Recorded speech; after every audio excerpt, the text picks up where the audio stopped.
تو اس کے لیے جو سمپل سی میری ایڈوائس وہ یہ ہے کہ آپ گھروں میں پانی کو ابال کے پینے کا رواج فروغ دیں، تاکہ اس سے یہ ہوا کہ آپ کو نہ صرف اس طرح کی وائرسز اور بیکٹیریاز بلکہ بہت ساری معدے کی بیماریوں سے بھی چھٹکارا آپ حاصل کر سکتے ہیں۔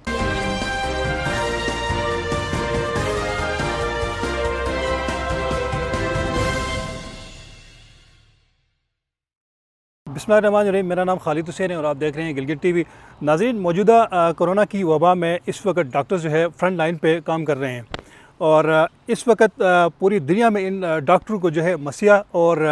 قومی ہیرو قرار دیا گیا ہے، اور کیونکہ یہ ڈاکٹر جو ہے اس وقت فرنٹ لائن پہ ہے اور ان کو کن مشکلات کا سامنا ہے۔ آج ہمارے ساتھ پینل میں ہے ڈاکٹر شان عالم جو گیسٹو انٹرولوجسٹ ہیں، اور اس کے ساتھ صدر ہیں YCA جو ینگ کنسلٹنٹ ایسوسی ایشن گلگت بلتستان کے۔ ڈاکٹر صاحب، welcome to the show. Doctor صاحب، آپ کی اس تنظیم کے حوالے سے ہم کچھ بات کریں گے۔ نیولی آپ لوگوں کی یہ تنظیم بنی ہے، تو اس سے پہلے بھی گلگت بلتستان کے اندر میڈیکل کے حوالے سے، ڈاکٹروں کے حوالے سے کچھ تنظیمیں بنی تھی، تو اس کو بنانے کا کیا مقصد آپ کو درپیش آئی؟ بہت شکریہ خالد بھائی، سب سے پہلے تو میں آپ کا شکریہ ادا کروں گا کہ آپ نے موقع دیا آج اپنے اس پلیٹ فارم سے ڈاکٹرز کمیونٹی کے ریپرزنٹیٹیو کے طور پہ مجھے بلایا، میں آپ کا مشکور ہوں۔ دیکھیے، اصل میں جتنے بھی دنیا کے تہذیب یافتہ لوگ ہیں، سوسائٹیز ہے، وہاں پہ جو بھی پروفیشنلز ہوتے ہیں یا پروفیشنل لوگ ہوتے ہیں، وہ اپنی ایک آرگنائزیشن یا اپنی ایک تنظیم سازی کے ذریعے کچھ ریفارمز یا بہتری کے لیے کوشش کرتے ہیں۔ اسی تناظر میں آپ کو پتہ ہے کہ گلگت بلتستان کی ہسٹری میں جو سب سے پرانی ہماری تنظیم تھی، ڈاکٹرز کی جو ریپرزنٹیٹیو تنظیم تھی، وہ PMA تھی، اور اسی PMA کے ساتھ ہمارے سارے ڈاکٹرز جڑے تھے، اور یہ 90s میں بنی ہوئی ہے۔ اور PMA نے انتھک جدوجہد اور اپنی کوشش کے ذریعے ڈاکٹرز کے بہت سارے ایشوز کو،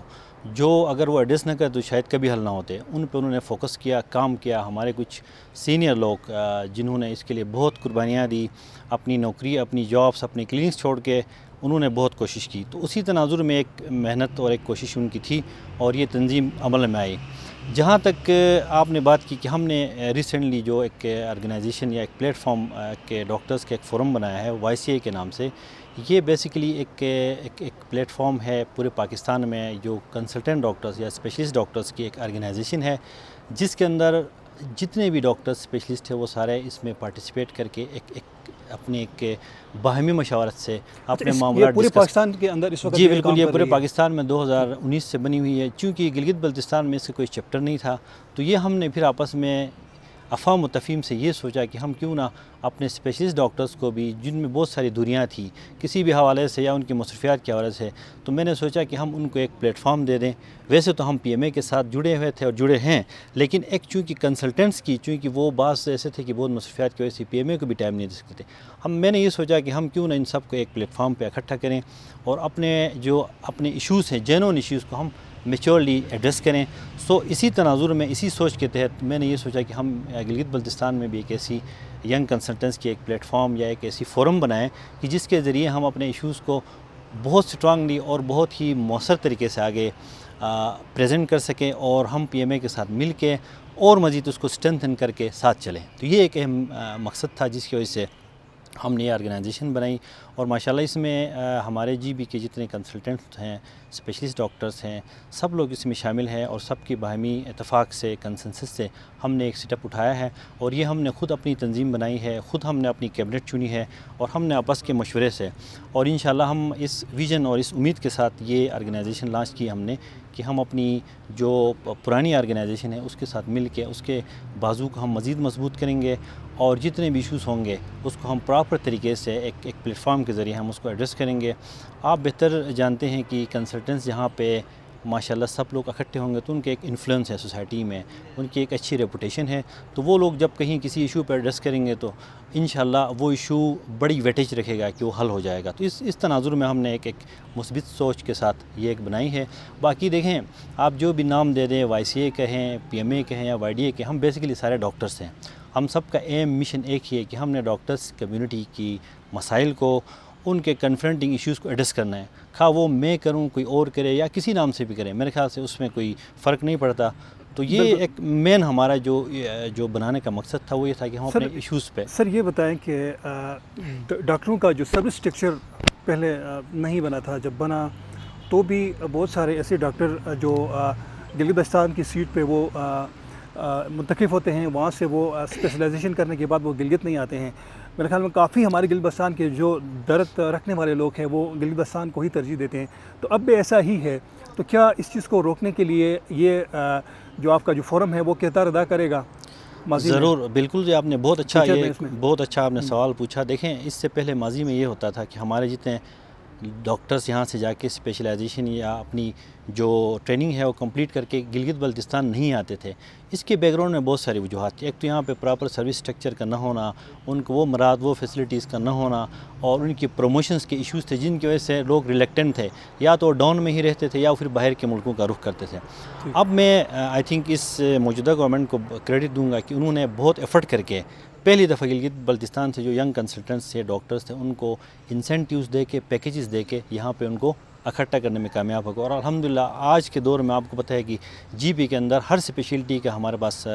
ڈاکٹر موجود ہے جو اپنی سروسز دے رہے ہیں. اب لوگوں کو اگر زیادہ نہیں تو 50 سے 70% لوگوں کے مسائل یہیں پہ حل ہوتے ہیں، انہیں ڈاؤن جانے کی یا کہیں اور جانے کی ضرورت نہیں پڑتی. تو یہ ایک کریڈٹ ہے میرے خیال سے کہ کس طرح آپ نے ڈاکٹروں کو یہاں پہ لایا، ان کو آپ نے کیا اسٹیمولیشنز دی جس کی وجہ سے کیا، یا وہ کون سا انوائرمنٹ آپ نے ان کو پرووائڈ کیا کہ جس میں وہ لوگ یہاں پہ سروسز دے رہے ہیں. اس سے پہلے آپ کو پتہ ہے کہ ایسا نہیں ہوتا. لیکن ابھی بھی بہت سارے ایشوز سروس اسٹرکچر کے حوالے سے، ڈاکٹرز کی انسینٹیوز کے حوالے سے، اور بہت سارے مسائل ہیں جن کو ہم نے ایڈریس کرنا ہے. اور اسی مقصد کے تحت اور اسی سوچ کو ہم لے کے اس فورم کو ہم لے کے آئے ہیں کہ ہم پی ایم اے کے ساتھ مل کے میچورلی ان ایشوز کو ایڈریس کریں. دیکھیں، ہم چھوٹے چھوٹے معاملات کو میں پڑھنے کے بجائے میں یہ سمجھتا ہوں کہ ہمارے جو بڑے بڑے ایشوز ہیں ڈاکٹرز کمیونٹی کے، دیکھیں اس میں ہمارا سروس اسٹرکچر ہے، لیکن اس کے علاوہ ہمارے یہاں پہ آپ کو پتہ ہے میڈیکل کالج نہیں ہے، کوئی ٹرشری کیئر ہاسپٹل نہیں ہے. یہاں پہ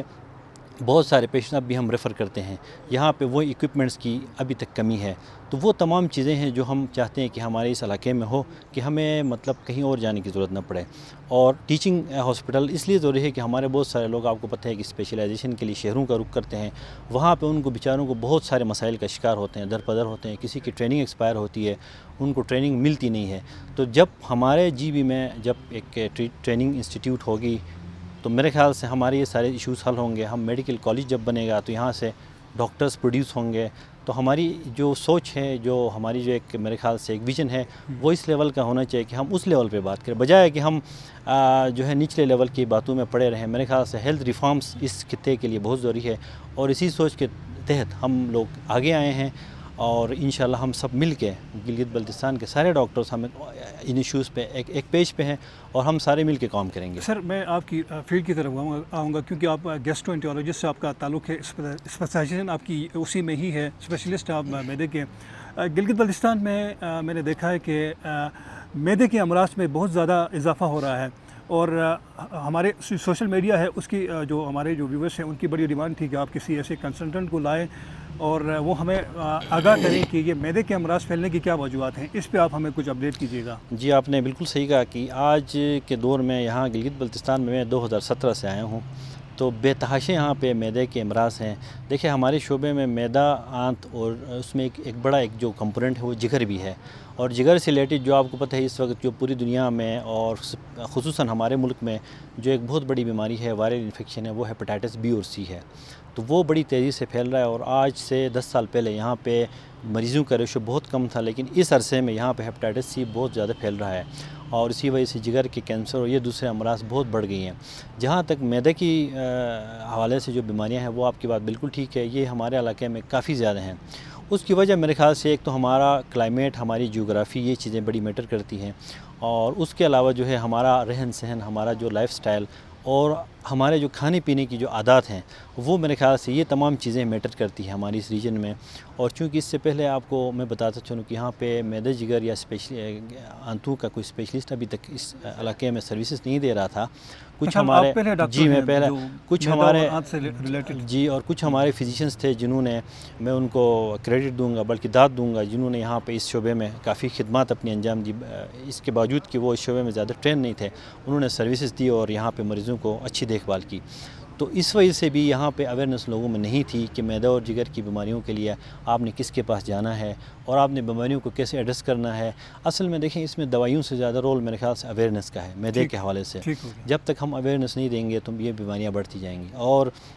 جگر اور ہیپاٹائٹس کے حوالے سے بھی آپ کو پتہ ہے کہ سب سے زیادہ جو ضروری چیز ہے وہ اویئرنیس ہے، کیونکہ ہیپاٹائٹس کے پھیلنے کی وجہ کو اس کی کاز کو ہم اگر روکیں تو میرے خیال سے ہیپاٹائٹس کو ہم کنٹرول کر سکتے ہیں۔ سر یہ اس کی وجہ کیا ہے؟ آپ سے میری پہلے بھی ایک دو دفعہ ملاقات ہوئی، آپ نے اس وقت بھی آپ نے ایڈریس کیا تھا، یہ بڑا سینسیٹیو ایشو ہے اور یہ بہت تیزی سے پھیل رہا ہے، تشویشناک حد تک جو ہے نا گلگت بلتستان سے پیشنٹ آ رہے ہیں ہیپاٹائٹس سی اور بی کے، وہ بھی اس سٹیج میں آ رہے ہیں جہاں سے واپس ریکور ہونا بڑا مشکل ہے، تو اس کی کیا وجوہات ہو سکتی ہیں سر؟ دیکھیں ایک تو انفارچونیٹلی یہ جو ہیپاٹائٹس بی سی وائرس ہوتا ہے یہ ڈائریکٹلی جگر پہ حملہ کرتا ہے، اور اس کی جو علامات ہوتی ہے وہ تقریباً 8 سے 10 سالوں میں یا کچھ لوگوں میں اس سے بھی لیٹ مینیفیسٹ کرتی ہیں، ظاہر ہوتی ہے، جس کی وجہ سے اکثر ہمارے لوگ جو ہے وہ ڈاکٹر کی طرف اس سٹیج پہ رخ کرتے ہیں جب ان کو کمپلیکیشنز ہوتی ہے، لائک ان کو یرکان ہو، خون کی الٹیاں آنا شروع ہو جاتی ہے، یا پھر اس طرح کے بے ہوشی یا آلودگی کی حالت میں پھر وہ لوگ ڈاکٹرز کا رخ کرتے ہیں۔ اس میں ایک بڑے انفارچونیٹ چیز یہ ہے کہ یہ جو بیماری ہے وہ بہت لیٹ مینیفیسٹ کرتی ہے۔ دوسری اس سے بھی جو بڑی بات ہے کہ یہ جو خطرناک صورتحال ہے اس کی جو سب سے بڑی وجہ میں سمجھتا ہوں کہ ہمارے پاس اویئرنیس کا نہ ہونا ہے۔ ہمارے لوگوں کو ایک تو یہ بالکل آپ کو پتہ ہے کہ اسکریننگ یا اپنے ٹیسٹ کراتے نہیں ہے، اور دوسری بات یہ ہے کہ اگر ان کو کوئی بیماری لگ بھی جائے یا کوئی یرکان وغیرہ ہو، ہیپاٹائٹس ہو، تو وہ پہلے حکیموں کے اور ان چکروں میں پڑے رہتے ہیں اور آخر میں جا کے پھر ڈاکٹر کے پاس آ جاتے ہیں۔ اور تیسری جو اویئرنیس نہ ہونے کی وجہ سے آپ کو پتہ ہے جس شرح سے پھیل رہا ہے وہ بڑی تشویشناک ہے، لائک ہم لوگ آپ کو پتہ ہے کہ احتیاطی تدابیر میں بلڈ سے وائرس زیادہ تر خون سے پھیلتا ہے، تو خون کے احتیاطی تدابیر ہم نہیں کرتے، لائک سرنجز کا یوز ہے، لائک بلڈ ہم دیتے ہیں، اس میں اسکریننگ کا بڑا رول ہے، اور ہم جو باہر باربرز کے پاس جاتے ہیں، نائی شاپس میں جاتے ہیں، وہاں پہ ڈینٹسٹ کے پاس جاتے ہیں، اور اس طرح کے وہ تمام چیزیں ہیں جن سے ہم پریونٹ کر سکتے ہیں کہ ان کا سدباب کر کے اس وائرس کو، تو وہ چیزیں ساری ہو جائے تو میرے خیال سے ہم تقریباً 50% اس پہ قابو پا سکتے ہیں۔ لیکن بڑی جو خوشی کی بات یہ ہے کہ اگر پیشنٹ آج کے دور میں ارلی سٹیجز میں یا کہ لیٹ سٹیجز میں نہ آئے، شروع والے سٹیجز میں پیشنٹ ہمارے پاس آئے تو اس کا مکمل علاج آج کل ہیپاٹائٹس بی ہو یا سی ہو اس کا ہمارے پاس موجود ہے، مکمل علاج ہے۔ اور آج کل پاکستان میں آپ کو پتہ ہے کہ جگر کی پیوندکاری یا ٹرانسپلانٹیشن بھی بڑی کامیابی سے چل رہی ہے، اگر کچھ لوگ اس سٹیج پہ آ بھی گئے ہیں تو وہ اس سے بھی فائدہ اٹھا سکتے، لیکن ابھی چونکہ اس میں ہرڈل یہ ہے کہ تھوڑا مہنگا علاج ہے، ہر بندے کی اپروچ یا اس میں بس میں یہ علاج نہیں ہے، تو اس سے میں یہ کہتا ہوں کہ ہر جہاں پہ بھی میں بولتا ہوں یا جس فورم میں یہ کہتا ہوں کہ پرہیز پہ یا جو اس کی پریونشن ہے اس پہ میرے خیال سے ہم زیادہ فوکس کریں، اور اس میں میرے خیال سے آپ لوگوں کا میڈیا کا بڑا رول ہے کہ وہ لوگوں کو اویئرنیس دے دیں اس بارے میں کہ انہوں نے کون سی چیزیں ہیں جس سے پریونٹ کر کے اس ہیپاٹائٹس کو پھیلنے سے روک سکتے ہیں۔ تو میرے خیال سے ہم سے بھی زیادہ افیکٹو آپ لوگوں کی اویئرنیس کے حوالے سے ہے کہ ہم سب مل کے اس کے مطلب بارے میں لوگوں کو اویئر کریں کہ اس وائرس سے کیسے بچا جا سکتا ہے۔ سر وقت کی کمی ہے، ایک تو ہمارا جو فوڈ ہے وہ ایک اس کے اندر پتہ نہیں اس طرح کا کیا ایلیمنٹس ہیں، ایک فوڈ ہے، دوسرا پانی ہے جو عموماً کہا جاتا ہے کہ یہ بہت بھاری پانی ہے جو جلد ہضم ہوتا نہیں ہے، تو ایک میدے کے جو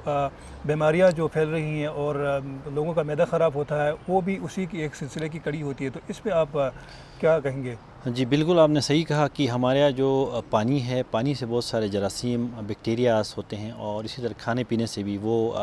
ہمارے اس میں نظام کو یا جو جی آئی سسٹم ہے اس کو انوالو کرتے ہیں، افیکٹ کرتے ہیں، جس میں سے آپ کو پتہ ہے آج کل بہت جو